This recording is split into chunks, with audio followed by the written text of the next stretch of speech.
श्री मनीष तिवारी जी। अध्यक्ष जी, आपका बहुत बहुत धन्यवाद कि अप्रवासन और विदेशियों से संबंधित जो ये विधेयक है उस पे आपने मुझे बोलने का अवसर दिया। अध्यक्ष जी, मैं कई बार अपने आप से ये सवाल पूछता हूं कि हमने स्वतंत्रता की लड़ाई क्यों लड़ी? क्या सिर्फ सत्ता परिवर्तन के लिए लड़ी थी? वो लड़ाई इसलिए लड़ी गई थी क्योंकि हम एक ऐसे समाज का, एक ऐसे देश का निर्माण करना चाहते थे जो कुछ मूल्यों के ऊपर, कुछ असूलों के ऊपर आधारित हो। हमने भारत के संविधान की संरचना क्यों की?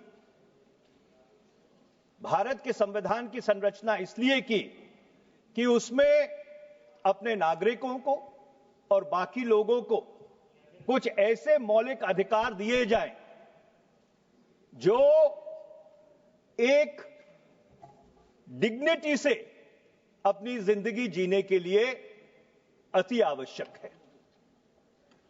और इसीलिए अगर आप संविधान को अपने संज्ञान में लें तो संविधान की जो धारा 14 है, धारा 19 है, धारा 21 है, इसको गोल्डन ट्रायंगल कहा जाता है।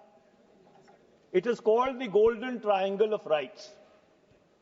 और जब भी कोई विधेयक इस सदन में आता है तो सरकार की तरफ से यह सुनिश्चित किया जाना चाहिए कि जो मौलिक अधिकार दिए गए हैं वो विधेयक उसके अनुरूप है कि नहीं, क्योंकि यह जिम्मेवारी सिर्फ न्यायपालिका की नहीं बनती, यह जिम्मेवारी सरकार की बनती है, क्योंकि संविधान की जो संरचना है वो हमारे ही पूर्वजों ने संविधान सदन में की थी।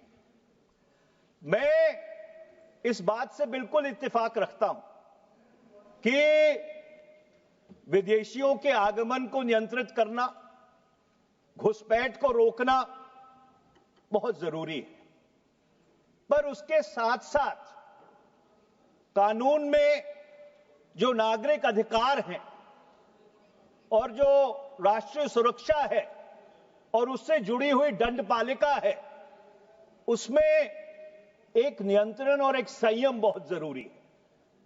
और यह बात मैं इसलिए कह रहा हूं कि इस देश के एक बहुत ही वरिष्ठ जूरिस्ट एचएम सिरवाई ने एक बार कहा था कि अगर संविधान से directive principles of state policy को निकाल दिया जाए तो क्या असर पड़ेगा? और उन्होंने जवाब दिया कि उसका कोई असर नहीं पड़ेगा। पर अगर उन्होंने पूछा कि अगर मौलिक अधिकारों को संविधान से निकाल दिया जाए तो उसका क्या असर पड़ेगा, और उन्होंने जवाब दिया कि उससे जो संविधान की अंतरात्मा है वो संविधान की अंतरात्मा मर जाएगी। It will absolutely destroy the soul of the constitution.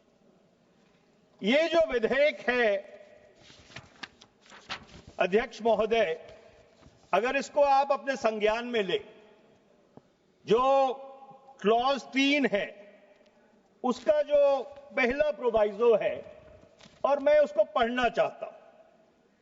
उसमें लिखा है, provided that notwithstanding anything contained in this subsection, no foreigner shall be allowed to enter into or stay in India if he is found inadmissible to do so on account of threat to national security, sovereignty and integrity of India, relations with foreign state or public health or other such grounds as the central government may specify in this behalf।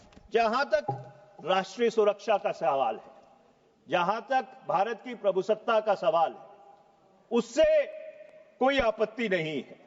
पर ये जो एक ऑमनिबस power सरकार को दी जा रही है और जिस तरह का लचीलापन इस विधेयक में शामिल किया जा रहा है, इससे इस विधेयक के या इस कानून के दुरुपयोग होने की जो पॉसिबिलिटी है, जो क्षमता है, वो एक बहुत ही बड़े तरीके से इससे निकल के आती है।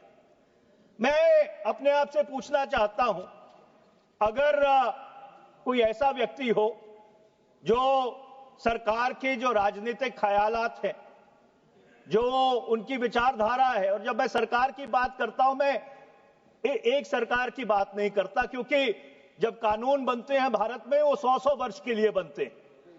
अगर सरकार की जो राजनीतिक विचारधारा है या सरकार का जो आइडियोलॉजिकल डिस्पोजिशन है, अगर उससे वो इत्तेफाक नहीं रखता, तो क्या इस कानून का दुरुपयोग नहीं हो सकता उसके खिलाफ एक्शन लेने के लिए?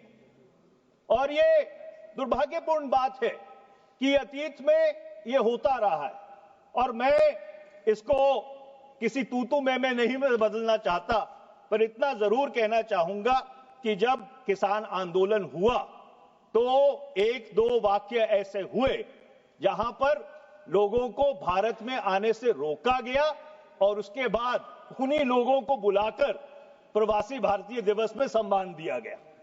ये बड़ा ही एक विरोधाभास है। अब आप जो उसका सेकंड प्रोवाइजो है, आप उसको पढ़िए। उस सेकंड प्रोवाइजो ये कहता है, provided further that the decision of the immigration officer in this regard shall be final and binding. अध्यक्ष जी, इसका क्या मतलब हुआ? इसका यह मतलब हुआ, ना कोई अपील, ना कोई दलील, ना कोई वकील, जो अप्रवासन अधिकारी ने तय कर दिया वो ही सर्वमान्य है। मेरा काटा नहीं हो जाएगा अध्यक्ष जी। मैं एक बड़े संवेदनशील मुद्दे पे बात कर रहा हूं। मैं आगे बताऊंगा कि मैंने इस मामलों में किस बहस की है। तो मैं ये कहना चाहता हूं कि इस कानून में सेफगार्ड्स बिल्ड करने की जरूरत है। अब आप अगर बाकी मुल्कों को संज्ञान में लीजिए तो अमेरिका है, अमेरिका में इमिग्रेशन जजेस है। कनाडा है, कनाडा में इमिग्रेशन और रिफ्यूजी बोर्ड है। एक अपील का जरिया दिया गया है। यहां पर इस कानून में अपील का कोई जरिया नहीं है। सिर्फ 226 में आप या तो उच्च न्यायालय जा सकते हैं, या आपके अधिकारों का हनन हुआ तो 32 में आप उच्चतम न्यायालय जा सकते हैं। तो मेरा गृह मंत्री जी से यह अनुरोध है कि इस कानून में इमिग्रेशन जजेस का जो सेफगार्ड है उसको क्रियान्वित करने की जरूरत है। नहीं तो ये जो प्रावधान है, ये धारा 14 जो संविधान की है उसके बिल्कुल उसके अनुकूल नहीं है। धारा 14 क्या कहती है? The state shall not deny to any person. अध्यक्ष जी, एनी पर्सन नागरिक की बात नहीं करता, हर व्यक्ति की बात करता है। Shall not deny to any person equality before the law और equal protection of laws within the territory of India. इसमें विदेशी भी शामिल होते हैं। तो इसलिए मेरा यह आग्रह है कि ऐसा प्रावधान इस कानून में करने की जरूरत है जिससे कि एक अपील प्रोसेस को इंस्टीट्यूशनलाइज किया जाए। अब आप इसी कानून की क्लॉज 3 धारा 4 पे आते हैं। क्लॉज 3 सब क्लॉज 4 की जो अप्रवासन अधिकारी है उसको ये अख्तियार है कि वो डैमेज्ड पासपोर्ट को सीज कर ले। अब कहीं पर इस चीज का विवरण नहीं है कि डैमेज्ड पासपोर्ट क्या है। सरकार की तरफ से यह दलील आएगी कि जब इस कानून के रूल्स बनेंगे उसमें हम सुनिश्चित कर देंगे कि डैमेज पासपोर्ट की क्या डेफिनेशन है। मैं ये कहना चाहता हूं कि जब आप इतने व्यापक अख्तियार किसी अधिकारी को दे रहे हैं तो आप इन चीजों को बिल में डिफाइन क्यों नहीं करते? जो डेफिनेशन क्लॉजेस हैं उसमें आप डिफाइन क्यों नहीं करते कि डैमेज्ड पासपोर्ट का क्या मतलब है? Because this gives a whole lot of arbitrariness and a tremendous amount of latitude to any immigration officer to harass anybody say that your passport is damaged and seize it, and there is no appeal against it. तो इसलिए ये damage passport की व्याख्या क्या है, इसको define करने की जरूरत है। अब आप क्लॉज 14 पे आ जाइए। क्लॉज 14 के तहत सरकार को ये अख्तियार दिए जा रहे हैं कि किसी भी विदेशी को किसी भी जगह से जाने से वो रोक सके। मतलब किसी भी, अगर कोई रेस्टोरेंट या होटल है, उस रेस्टोरेंट या होटल के मालिक को ये आदेश दे सकती है कि आप विदेशियों को अपने होटल और रेस्टोरेंट में घुसने नहीं देंगे। या उससे भी जो अति चिंता वाली बात है कि आप एक क्लास ऑफ फॉरेनर्स को नहीं घुसने देंगे, कि एक ऐसा वर्ग है विदेशियों का जिनको आप वहां पे घुसने नहीं देंगे। तो ये जो प्रावधान है, ये आर्टिकल 19(1)(g) जो भारत के संविधान का है, जो मुझे ये अख्तियार देता है that I can carry on, कहीं पे भी भारत में मैं अपना व्यवसाय कर सकता हूं, ये उसके विरुद्ध है और धारा 14 के भी विरुद्ध है। इससे आगे आप आ जाइए।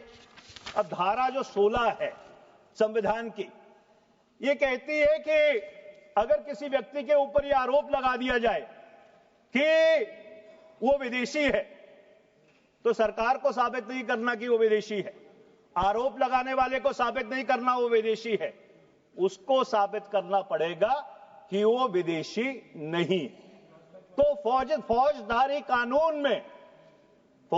कानून में जो जूरिस्प्रूडेंस का फंडामेंटल प्रिंसिपल है that you are innocent until proven guilty, ये बिल्कुल पूरी तरह से उसको अपने सर के ऊपर खड़ा करता है।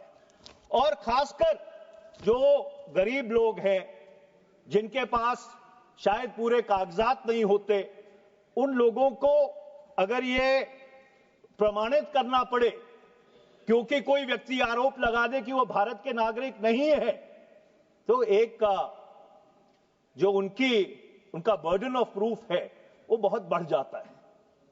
और मैं ये कहना चाह रहा हूं कि हम कोई इमिग्रेशन नियंत्रण के खिलाफ नहीं है, हम घुसपैठियों को रोकने के खिलाफ नहीं है, पर संतुलन, विधेयक में जो एक संतुलन होना चाहिए, वो संतुलन इस विधेयक में नहीं दिख रहा। अब आप क्लॉज 21 को ले लीजिए। क्लॉज 21 ये कहता है कि अगर आप एक विदेशी हैं या कथाकथित विदेशी हैं तो आपको 2 से 7 साल तक की सजा होगी, इसमें कोई आपत्ति नहीं है। पर अगर आप इस धारा 21 को धारा 16 के साथ पढ़िए तो ये अति संवेदनशील हो जाती है, क्योंकि आप किसी के ऊपर भी आरोप लगा सकते हैं, उसको कहेंगे कि इसको प्रमाणित कीजिए। अगर कोई व्यक्ति उस चीज को प्रमाणित नहीं कर सकता और वो भारत का नागरिक है, तो ये तो बहुत बड़ा मिसकैरेज ऑफ जस्टिस हो जाएगा। तो इसलिए इसमें सेफगार्ड्स बिल्ड करने की जरूरत है। अब आप क्लॉज 26 पे आ जाइए। अब ये कह रहे हैं कि अगर किसी के ऊपर शक है तो एक हेड कांस्टेबल भी जाकर शक के आधार पर उसको गिरफ्तार कर सकता है। और फिर जो सीआरपीसी, जिसको गृह मंत्री जी ने संशोधित किया था, उसकी जो धारा है वो क्रियान्वित होगी। अब मैं अपने आप से पूछना चाहता हूं, क्या ये अख्तियार एक हेड कांस्टेबल को दिए जाने चाहिए? ये अख्तियार एटलीस्ट एक इंस्पेक्टर लेवल के अफसर को दिए जाने चाहिए, जिससे इसका जो क्रियान्वयन है वो एक जिम्मेवारी से हो। अब आप क्लॉज 29 पे आ जाइए कि अगर आपने कोई वीजा कंडीशन की वायलेशन कर दी तो आपको उठा के बाहर फेंक दिया जाएगा। और अध्यक्ष जी, मैं बताना चाहता हूं, ये उच्चतम न्यायालय के जो कानून है उसके विरुद्ध है। Hasan Ali Rehani versus union of India 2006 का केस है, उसमें मैं खुद ही पेश हुआ था। उसमें सर्बनंदा सोनोवाल का जो केस है, उससे सुप्रीम कोर्ट ने गाइडलाइंस उठाकर कि किस तरह से किसी व्यक्ति को डिपोर्ट किया जाना चाहिए, उसका क्या ड्यू प्रोसेस होना चाहिए, उसका विवरण दिया है। और ये जो धारा है, ये international covenant of civil and political rights, उसकी धारा 13 के विरुद्ध है। जो आपके प्रिंसिपल ऑफ रिफाउलमेंट है, नॉन रिफाउलमेंट, उसके विरुद्ध है। और आखिर में यह कहना चाहूंगा कि ये जो क्लॉज 33 है, इसका भी सिलेक्टिव एप्लीकेशन है कि आप ये कहते हैं कि ये कानून कुछ विदेशियों पर तो लागू होगा, पर अगर सरकार चाहेगी तो कुछ विदेशियों पर लागू नहीं होगा। ये किस तरह की एक आर्बिट्री अनब्राइडल्ड पावर सरकार अपने आप को दे रही है कि एक कानून है, अगर वो कानून बनाया गया है, ये संसद पारित करेगी तो सबके ऊपर लागू होना चाहिए।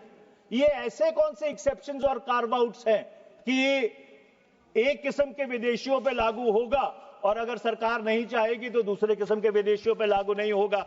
गौरव गोगोई जी मेरे को उंगली दिखा रहे थे कि 2 मिनट मेरे रह गए हैं, नहीं तो मैं इस विधेयक में इस तरह के और काफी जो खामियां हैं उसको सदन के समक्ष रख सकता हूं। मेरा गृह मंत्री जी से अनुरोध है, और जैसे मैंने पहले कहा, ना कोई विदेशियों को नियंत्रित करने के खिलाफ है, ना अप्रवस्थान या घुसपैठियों को रोका जाए उसके खिलाफ है, पर संतुलन जरूरी है। तो इसलिए इस कानून को एक संयुक्त संसदीय समिति में भेज देना चाहिए, जिससे कि इसका क्लॉज बाय क्लॉज ठीक तरह से निरीक्षण हो जाए और जब ये सदन में वापस आए, एक ऐसा सुदृढ़ कानून जो इस संतुलन को बनाए, वो कानून ये सदन पारित करे। आपका बहुत बहुत धन्यवाद अध्यक्ष जी।